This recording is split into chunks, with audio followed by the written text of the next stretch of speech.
Thank you so much for tuning in to the Royal Queens Rising podcast. I am so happy to have you here. This week, we have a special episode where I was interviewed by DJ Fernando G on the DJ2DJ podcast, where you can usually tune in on YouTube, but we are featuring the interview right here. And also, I want to share some exciting news. I am hosting the first of many DJ virtual meetups online this week, Thursday. Check the show notes for the link for that. Hey, party people, how's it going? I'm your man, DJ Fernando G, with episode 4 of DJ2DJ, and it is my honor to introduce our first female DJ to the show. Let's welcome Michelle Miller, aka DJ RunDat. What up, girl? How are you? Hey, I'm great. How are you? I'm doing great. I mean, I'm really excited to have you on. I mean, I've been watching you. Actually, I learned about you during the virtual mobile beat this year, since we didn't get a chance to go out to Vegas. And then I started following you on Instagram and all the socials and everything, and watching everything that you were doing. And I was like, okay, I definitely want to have her on my show. So welcome. Thanks. So let's get straight into it. Let's talk about the beginnings and how you got into DJing. Now, I understand that you had a t-shirt company. You were doing t-shirts, but there's an interesting little twist as to how you started your DJ business, something dealing with your kids. So why don't you tell us a little bit about that? Yeah, well, I've always dreamed to DJ, and it just wasn't the right time until it was the right time. So when I got pregnant with my daughter, I started my clothing line, and my first t-shirt print was "I love reggae," because I love reggae that much. And before becoming a mom, I was reggae clubbing in the Bay Area 8 nights a week. Nice. And I was addicted, and I wanted to DJ then, but it just never happened. And a friend had said, hey, start with clothing and then move into music. And that stuck for some reason. And so that's what I did. I created my clothing line and started selling at concerts and festivals. And it was my way of staying in the music scene without having the mom guilt, because I created a job where I could be at the concerts and at the shows and festivals and not feel super guilty. And that's cool. That's awesome. And you started doing kid parties? Is that how did that all evolve? Yeah, well, I met my husband, and he's been DJing. He had been DJing for over 20 years around that time. Oh, wow. And so there was my teacher. And before we even, got together, I had asked him for a lesson. And then, we were DJing all the time. And my daughter was like, I want to go. And I'm like, you can't come. You have to be 21. Some events she could, but some she couldn't, Right. So then I said, well, let's throw parties for you in your school. We need to raise money for the music department. And we started these family dance parties, community dance parties, and everyone just loved it. And then my business just grew and grew and grew. I just started getting more gigs from that, from, private kid parties to adult parties to weddings to community events, and it just kept going and going. That's cool. That is awesome. So, I mean, it's really cool that when you're able to include your kids in on the action. I'm just now teaching my eldest to beat mix, and he's starting to get into it. And I told him, we're going to launch you real soon. We're going to go live. And he's like, really? When? So he's all jazzed up about it. And we're having a lot of fun with that. So this was a question that I have for later on, but being that you brought it up, being married to a DJ, not many of us DJs are married to other DJs. How does that work out? Well, we work it out. We take turns. Sometimes we get lucky and we get to collaborate. Nice. But it's been good. There's been challenges where, he wants to give me tips when I'm DJing out live. And I'm like, I know, I was impatient and I bombed that mix. I know, when you mess up. And yeah. I know it's constructive criticism and I appreciate it. But that was a challenge. That was probably one of the bigger challenges. And then just having childcare, right. Yeah. But we've gotten to do some really fun ones together. We usually do like Valentine's Day together or New Year's Eve. We try to collaborate on those special holidays that are, you know, really fun to DJ, like Halloween. Halloween was always a little bit of a challenge. Like I'll DJ for the community costume contest and festival. And then, you know, we'll DJ that night after taking the kids trick-or-treating, and then, you know, setting up at our shop and handing out candy, like, 'cause we have a store. And so it's just like, the juggle is real. Yeah. You know, we're a good team. That's good. That's good. That's being blessed. Seriously, like my wife and I, we collaborate, but on our business, she handles my photo booth business. So, you know, there's always, you know, collaboration, but then there's always the, no, you know, this and that. But being married, you know, you get through it and you work it out. Yes, exactly. That's cool. So you play all sorts of music. However, your forte is reggae. And you mentioned it briefly. How was it that you just started getting into reggae, and what was it that attracted you to the Jamaican lifestyle, man? Yeah, well, I live in Humboldt County, Northern California. We're the cannabis heartland of America. So I grew up with reggae, cannabis, hippies, and rednecks. So the Jamaicans love to come to Humboldt County, and they, you know, our community, we built this community center, and to raise money for the community center to build it, they started a reggae festival, Reggae on the River. And I wanted to go, you know, when I was younger. My mom was like, no, you can't go yet. Well, as soon as I started driving, I drove myself to that festival, and I got myself a job volunteering, stuffing envelopes. And, you know, we had that community center that had concerts, that was an all-age venue. So when I was really young, I got to dance on stage with Rita Marley, which is Bob Marley's wife. Nice. And experienced that. And I'll be honest, we were lying to our parents. We were like, oh, we're just going to go spend the night at Sherelle's house. But really, we were going up to the shows, and then we would walk home at the end of the night, which we look back, we're like, we're crazy. I mean, we live in a small town, but still a little crazy. That's cool. Yeah. That's awesome. I was listening to your mix the other night on Twitch. You were part of this mixing, and I gotta admit, I mean, the remixes that you were playing, that first track that you played, I don't remember the name of it, but it was really cool. And then you mix in a song that's talking about DJ RunDat. What is up with that? A song made after you? What's going on? Yeah, that's the fun part. So, you know, in reggae, dancehall, sound clash, sound culture, it's dub plates, you know, they go to war, the sound clash. And I have not gotten too deep into that, but I do have a little collection of dub plates. It's so much fun. I've traded artists' clothing for dubs. I've just straight asked for them.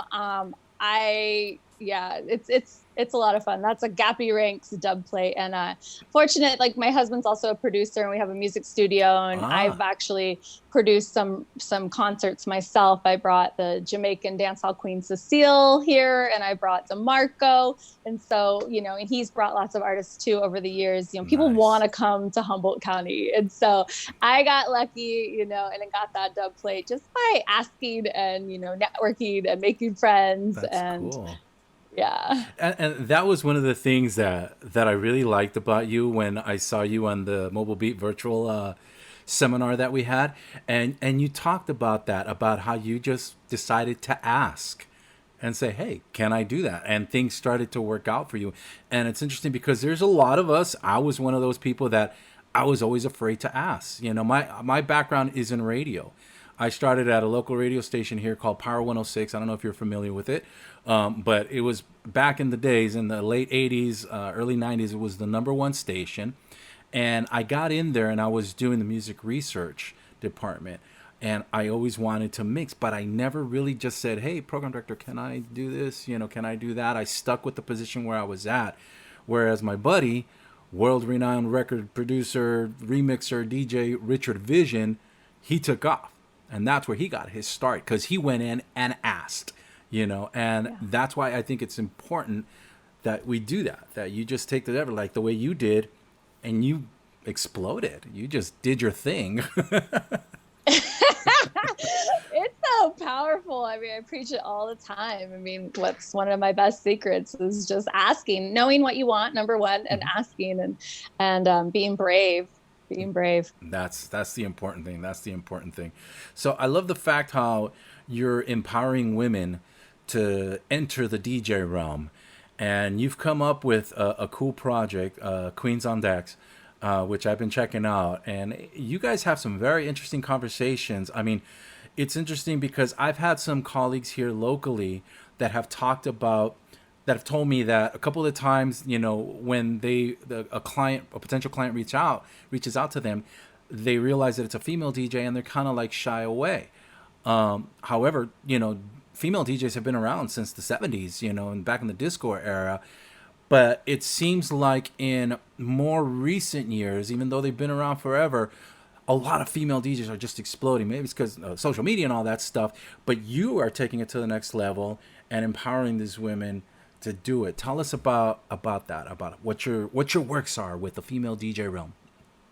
Yeah, so I have a business coach I've had for 5 years, and she just has made a tremendous difference in my life, and I've just been transforming and on this like self discovery growth path of like stepping into my leadership and getting past these fears that I had of being seen and of using my voice. And part of that started with asking to be an MC at Reggae on the River because I knew they wanted more females.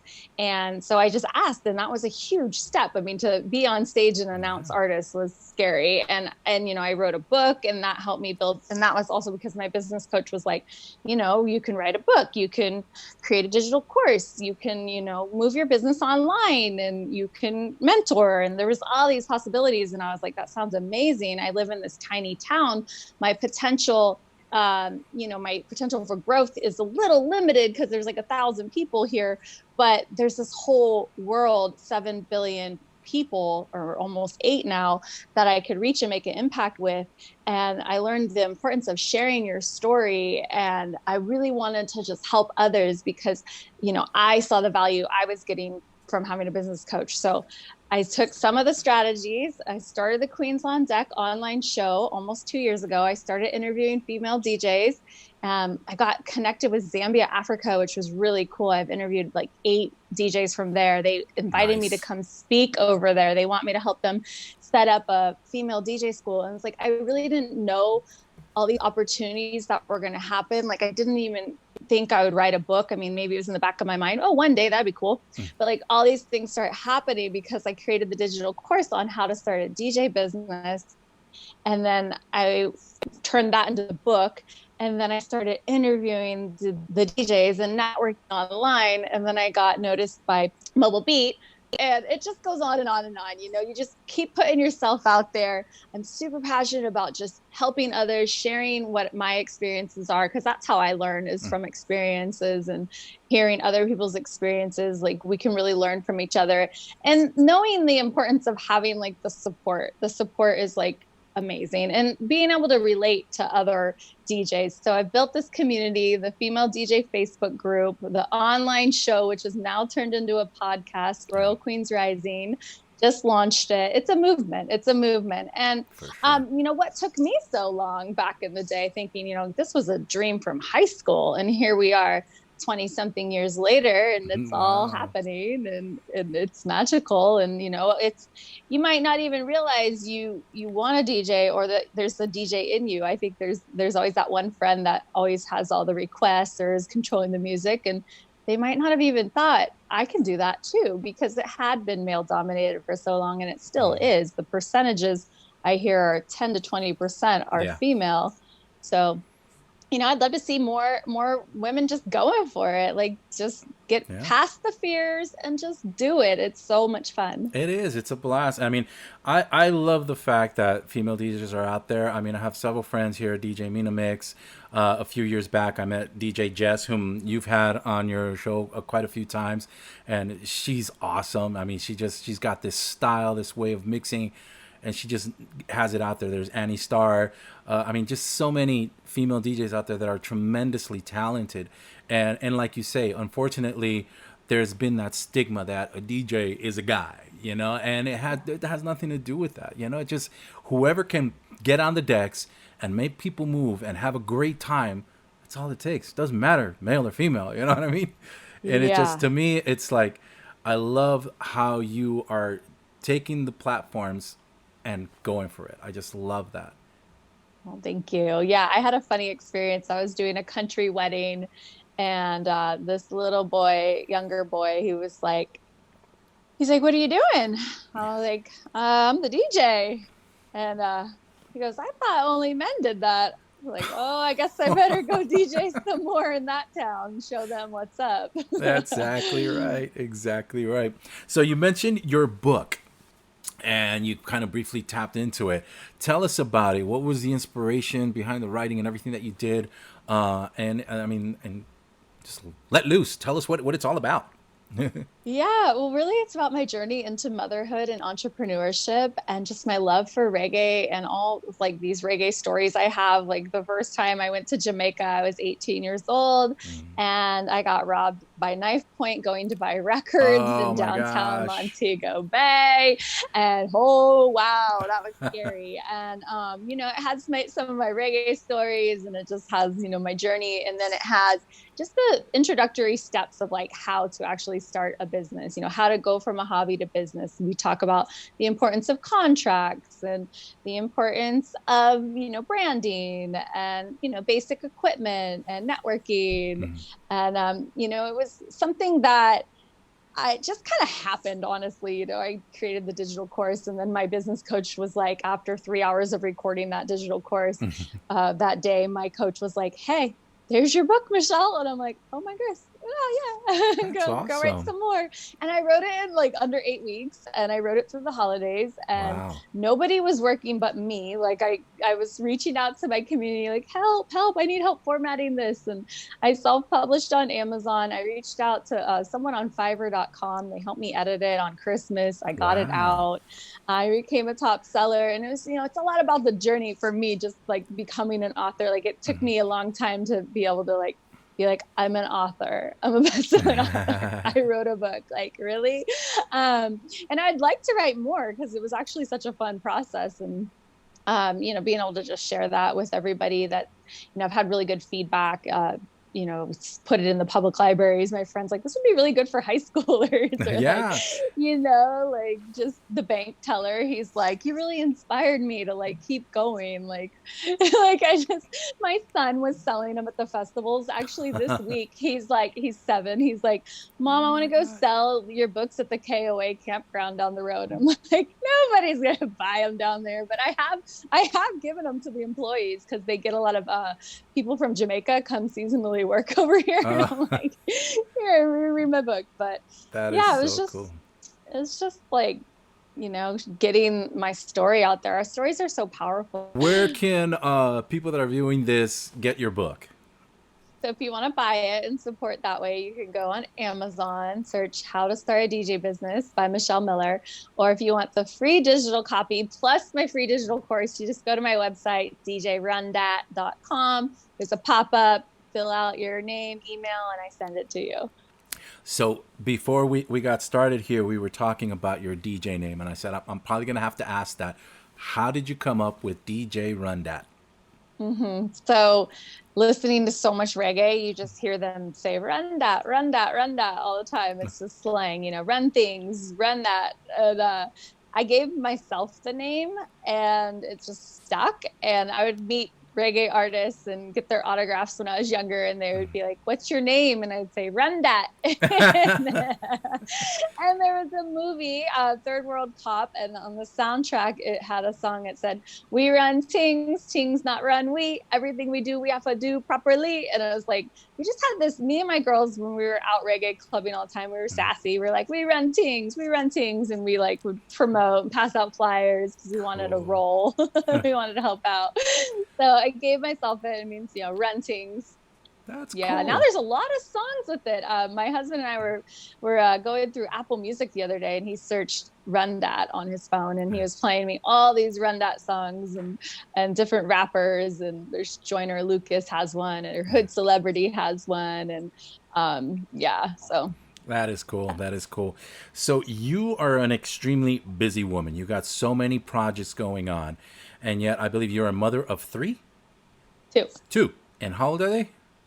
So they're going to be 8 and 14. 8 and 14. Okay, so we're about the same. Mine's is 11 and 8. And, for me, because I work here from home, it's kind of difficult. But you have definitely many more projects than what I do at this time. How do you handle that? So let's give an example for those DJs that are struggling, with family life, kids, wife, household, and running a business. How do you deal with it? So it's hard. I ain't gonna lie. Energetically, it's hard. It's hard to do it all. No lie. But the best way I would say is chunking my time and knowing that like in the mornings after I have my tea, my caffeine, like that's go time. Focus, go, do it. And I've built a team. I've built a virtual team that has helped me with the launching of the podcast. And when COVID hit, that's when I got serious about building this virtual team to help me. Mm-hmm. I'm a delegator. I'm a boss mama. So that's one way. Also, it's fun for me. It's really fun. It lights me up. So, knowing what my priorities are and my goals and staying connected to the big vision, the big picture of, making a global impact and building an internationally known brand and just really inspiring others to just go for it. Men, women, everybody, children, like just go for it. What lights you up? Like my business coach, every time I talked about DJing before I like kind of went full on DJing, she's like, every time you talk about it, you get so lit up. You could see it, It's like, okay. And then, that she'd be like, what brings you joy? What do you want? And I'm like, wow, playing music for people is pretty freaking joyful. Yeah. Like, I love this. Yeah, it's a blast. I mean, like I say, for me, I work for radio stations out in Las Vegas. I'm here in Los Angeles. So everything I do remotely. Obviously because of COVID, my event planning business and DJ business came to a screeching halt. Everything is either postponed or canceled. What is it that you're doing, aside from the virtual stuff, to keep yourself busy and keep your business going during this pandemic? Mm-hmm. Yeah, so I've done virtual parties and was promoting that. Mm-hmm. And I've actually started to offer officiating for my brides. So I have my first micro wedding August 1st, and I will be playing the music. I will be officiating for the first time. Cool. A little nervous, Congrats. ain't gonna lie. Thank you. I've invested in new equipment that is battery rechargeable because this particular ceremony is off-grid overlooking the ocean. Nice. And so I've taken the time to focus on some of my passion projects. I've gotten my shift together. I call it get your shift together. So what I'm doing is I've launched my online mentorship coaching program, Business Mastermind. I started with the Mommy DJ Mastermind, was the first group program we did. And I'm launching my second one this month. I have agreed to start online radio for the first time. So the station's called Power 246. I'm releasing my first mix this week. Very cool. And I launched the podcast. So I'm really just working on branding and the creating this global DJ female sisterhood, and really building my team, stepping into my leadership. Very cool. So you were part of a 4-day festival where you ended up spinning for 35 hours. How was that? That was wild. And I'll be honest, like day 2, I called in a friend to DJ for like an hour and a half while I went to the chiropractor because it's a lot. It's a marathon, but it was fun. I like to really challenge myself. Well, that's good.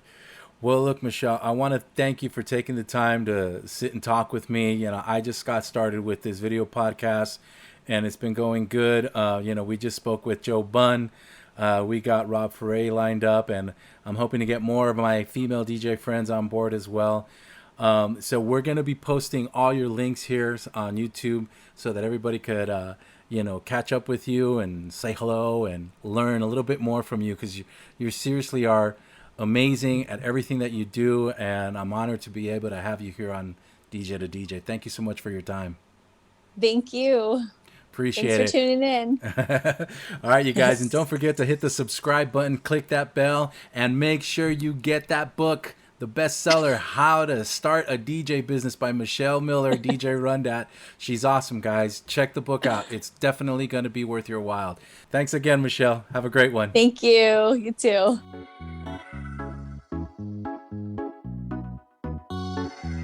I wanted to thank everybody for tuning into the Royal Queens Rising podcast, all of my amazing guests, and all of the subscribers. Thank you so much for being a part of this. If you would like to be a guest or you know somebody that should be featured, please send them my way. You can reach me on my website, www.djrundat.com.